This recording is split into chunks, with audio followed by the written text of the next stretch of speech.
माथो दा फैयाब्रा नेनो बालांबायलां नै टाइमाबो जालायस्लांबाय दाबो फैया है जै बोराय बाथौनि नोंसोर फुराना मोदायखौ फुजिबाय थानायखायनो आं हिनजाव मोननो रोंलालै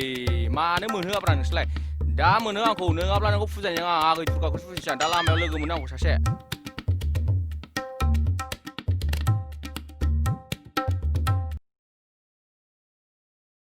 माथो लेटब्रा देलाय गनाय टाइमा जालायसै लाबो सालायनायाव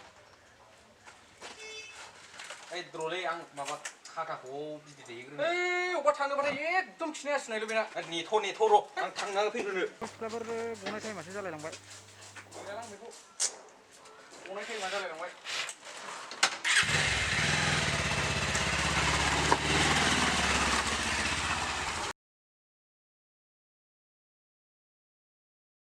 नै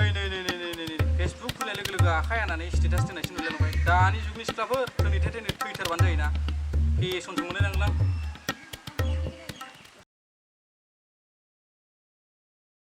देलायनानै थानांगोनब्रा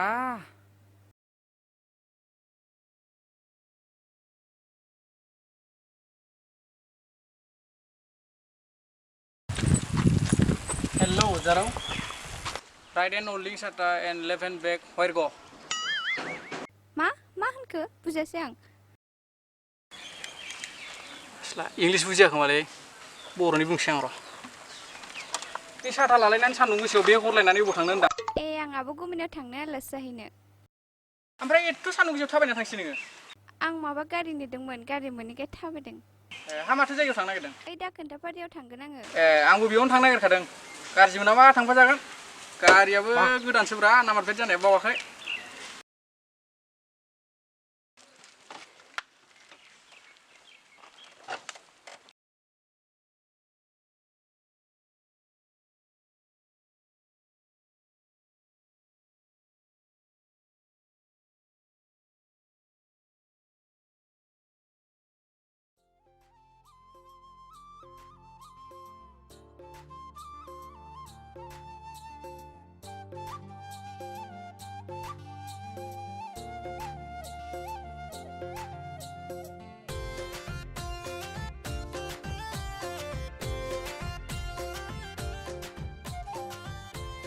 बेयावनो लाखिदो नङा बेनो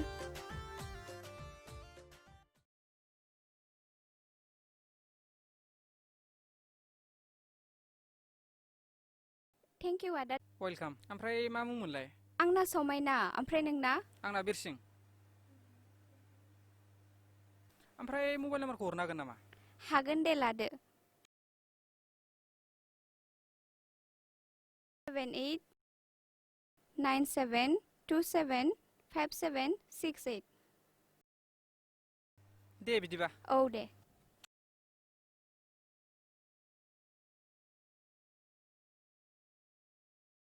जा गलायबायलै दा मोनायाव फन हरनोसै आं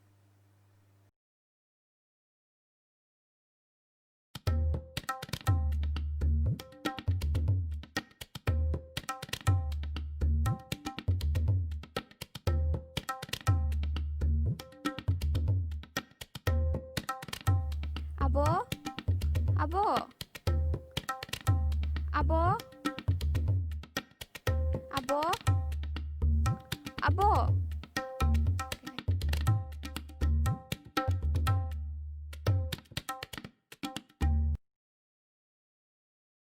आयु नोंसो आदा बाजैमोना गैया फै न'आव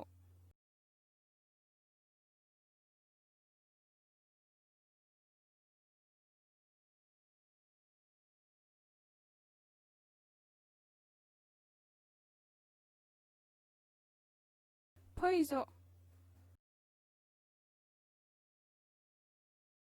ओमफ्राय आब' गुमै आब' थांदों ए शिलंआवसो थांदों बिसोरो र' दै लायनो आं जथ' औ दे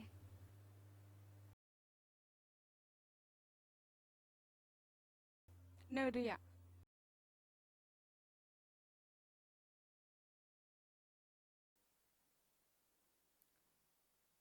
नुबाय आखला गारिया मोबाइला लांलायबाय थावखौथ' सोखायालै सुवादा होद जायालै बिजों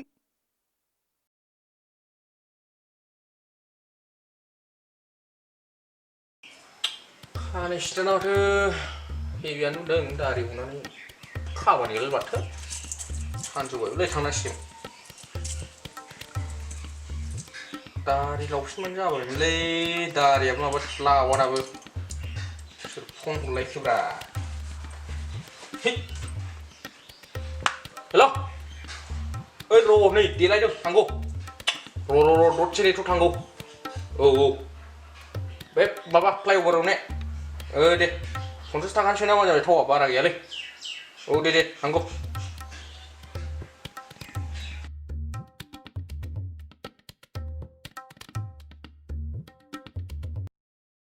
हाब आसोल बबाव थांनोब्रा गानफब जोमफबलाय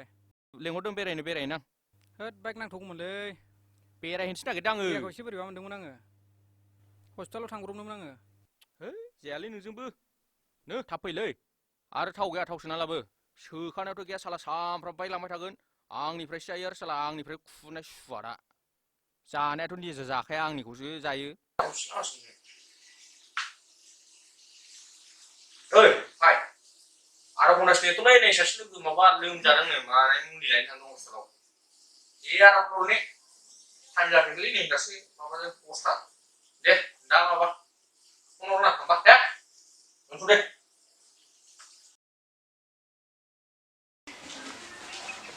उन्दुलायबाय बाल'बोसो थाव साव फैसा गैयिफ्राव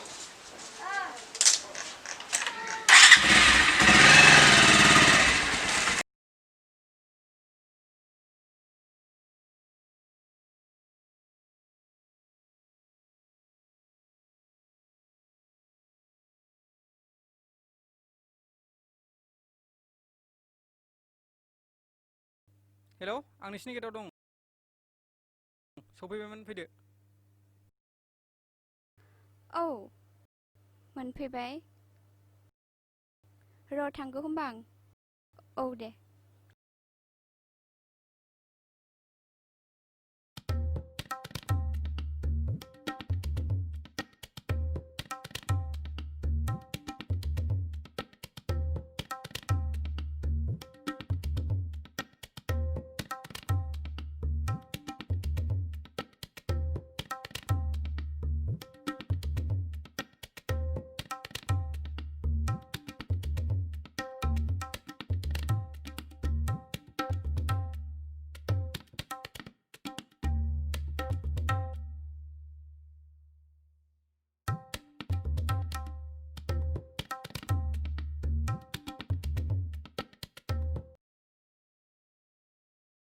नै इखौ लाथ'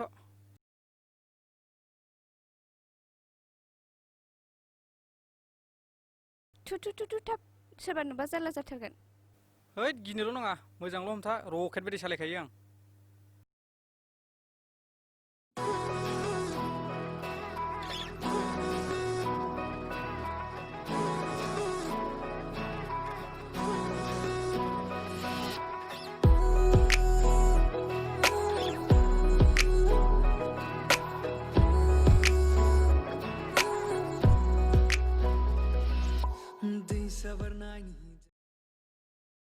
ओमफ्राय जायगाखौ माबायदि मोनदों जायगायाथ' मोजांमोन नाथाय मानसिफोर थांलाय फैलायथार बेखायनो बादों आं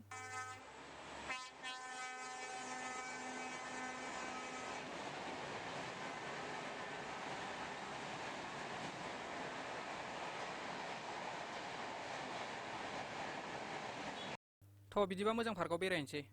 थ'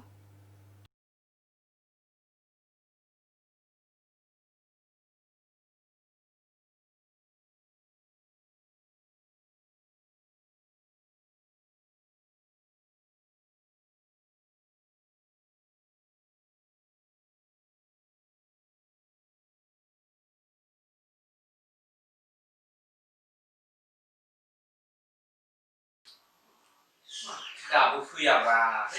गारिखौ मा उसुखांबायलां फनसलां नालाय फनबो हमालाय दाबसेबो थांनांगौ होनखानाय हाबायाथ' दा मोनामोन मोनगोलै आंजों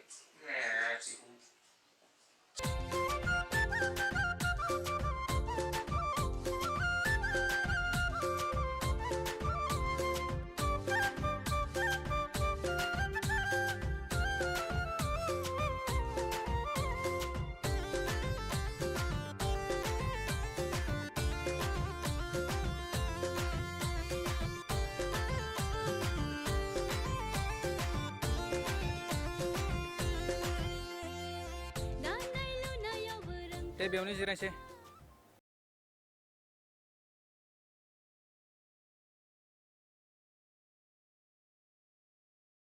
जायगाखौ माबायदि मोनदों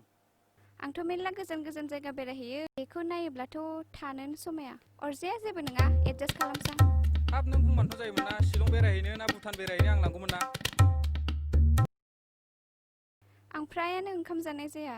बे रेस्टुरेन्टफ्राव चाउमिन मम' बिरियानिल' जानाय जायो अ फास्ट फुड लाभार जोंहाथ' न'खराव सामलायग्राखायनो रेस्टुरेन्टखौनो भारासो होयो नंगौ नामा दा जालांजागोन ओमफ्राय नों बे दख'नाफोरखौ गाननानै कम्फर्टेबल मोनो मोननायाथ' मोना थेवबो लकेल ना बेखायनो सिम्पोल गानो बेलेगाव थांबा बाहेरायाव थांबा वेस्टार्न टाइपनि गानो ओमफ्राय आं बांसिन ड्रेसखौनो अनलाइनसो बिहरो ओमफ्राय आं मोनसे खोथा सोंदोंमोन मा खोथा सों दे नोंना बार्थडेया मालामोनलाय ओमफ्राय आंना फैगौ मासनि 8 थारिखआवमोन अ बार्थडेयाव लेंहरला लेंहरगोन मानो लेंहरा जानो आंनि बार्थडेयाव आंनि गासिबो लोगोफोरखौनो लेंहर आरो आंनि बांसिन गिफ्टआनो टेडी बियारल' जायो ज' टेडी बियार जोंना आयंआनो टेडी बियारनि दखान होयो एबारनि बार्थडेयाव नोंनिफ्राय जौसिन देरसिन टेडी बियारखौ लाबोनानै फैगोन आं माल दागा खोमालै खुरनांगोन बिनाव ओमफ्राय आं न'आवबो ओंखाम जानो जाखाया ओंखाम उखैनाय मोनबायमोन नोंसिनि रेस्टुरेन्टआव जाहैनोसै नामा दानाबा रेस्टुरेन्टबो गैजानो रोङा फैसाबो गैया अहाय जाहोलांनोलै मा जाखो थुदो थांसै अ थु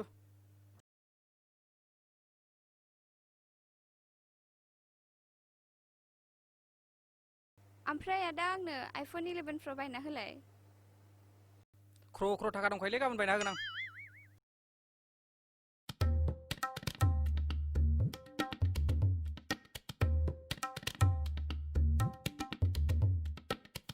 ए सुवादा बावसो दङ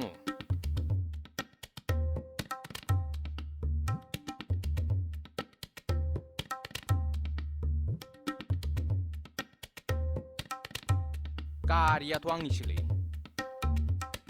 आच्छा बिनि मुलि लायनाया बिदिसो फैथों र'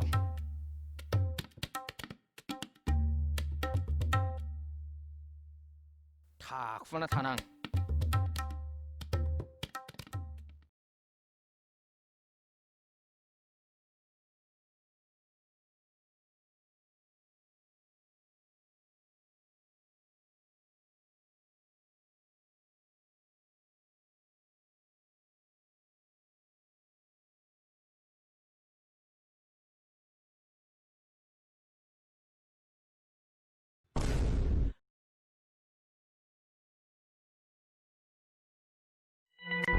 आच्छा नोंनि हस्टेलाव मुलि लायनाया बेसो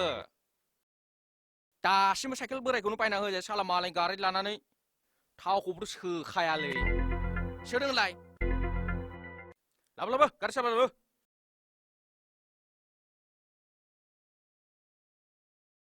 मा मालायनि गारि साबि बिलाबायो नोंलाय नोंनिसो दा बे गारियालाय बिनि गारि साइकेल बोरायखौनो बायना होजाया बिफाजों बियो आं नोंखौ सालायबाय थायो थावखौथ' सोखाया नै आंनि गारि आरसि ड्राइभिं आदा नोंनि मारना गारिया औब्रा नाम्बार प्लेट जानाया बावाखै दाख्लैसो बानायदों आं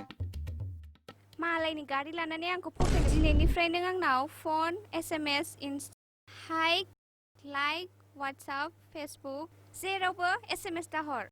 एकदमबारे जानला मानला एकदम गाननाय जोमनायफ्राबो सोरनिफ्रायबा भारा लानानै फैनायसो खोमा बेनोलायनो रेस्टुरेन्ट दङ टेडी बियार होनोलायनो अ रेस्टुरेन्ट दङ बिस्रा दङ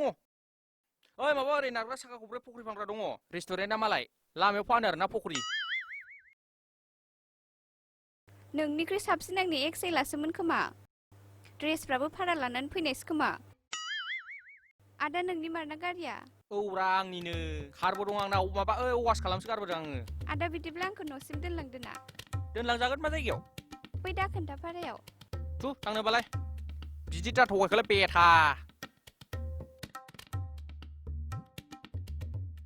नो बेखौ लाथ'लाय जारौ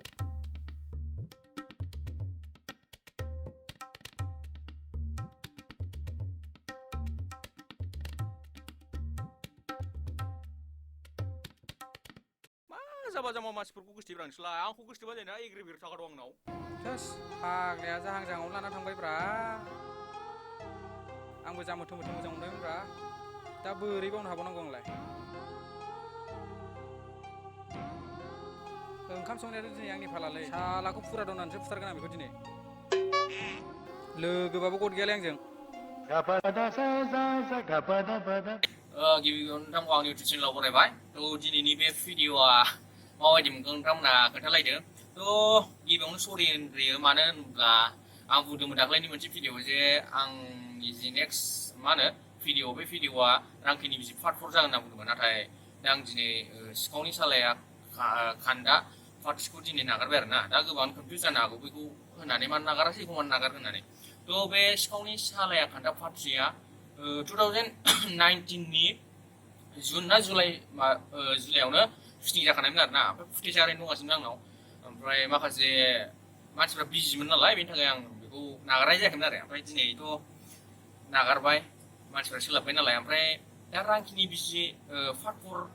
खौ आं नागारैनि जाहोना जाहैबाय आं बुंखादोंमोन शुटिं खावसे जाबाय होननानै दा शुटिं खावसे जाबाय ओमफ्राय शुटिं दंबावोमोन ओमफ्राय मानसिफ्रा सोलाबलालायनो दा आरोना दा जोंनि जि रांखिनि बिजि 4आव गादोंमोन माखासे मानसिफोर दा सोलाबलानो टाइम गैला जायनि जाउनाव आं शुटिंखौ बन्द' खालामनांबाय ओमफ्राय दिनै बे सिखावनि सालाया खान्दा पार्ट 2 खौ नागारनांबाय थ' रांखिनि जि पार्ट 4 रांखिनि बिजि पार्ट 4आ ओंखारगोन नाथाय आगोलनि जि पार्ट 1 पार्ट 2 पार्ट 3 आव नुदोंमोन फुराना आर्टिस्टफोर बेयाव फुराना आर्टिस्टआ थानाय नंला निउ थासिगोन गोदान थासिगोन थ' बेनिखायनो जाहाथे जेला गोदान मानसिफोर लानानै माबायो अब्ला सोंनांला आरो ना नोंसोरो दे आदा मानो बिदि सोलायगोन मानसि होननानै थ' सोलाबानो ओंखारथ'लानो गोबाङानो जाय आंजों फुराना आर्टिस्टफोर दंमोन दा गोदान मेम्बार्सफोर आंजों गासिगोन थ' बेखिनियानो आरो ना थ' बेखौ बानायदो जिखुनु रांखिनि बिजि पार्ट 4आ ओंखारगोन गोदान आर्टिस्टफोरजों गोजाम आर्टिस्टफोरजों ओंखारनाय नंला बेनो आरो ना ओमफ्राय दिनैनि जि बे भिडिअ आं नागारनाय बेखौ नोंथांमोना माबायदि मोनखो कमेन्ट होलायदो खोन्थालायदो आरो बबे पार्टखौ साबसिन मोनबाव बेखौ खिन्थाबानो जाबाय आरो ना आंनो ओमफ्राय लाइक शेयार साबसक्राइब बेफोरबायदि जाय साबसक्राइब खालामदो थ' जोबोद थाब 1 लाख साबसक्राइब जानानै इउटुब लेभेल 10 लाबोनाय सिमाङा जाफुंलायसै ना बयबो थ' बेखिनियानो आरो ना गोबां प्रजेक्ट ओंखारबाय थागोन नोंथांमोना सापर्ट होबाय थाबानो जाबाय बेखिनियानो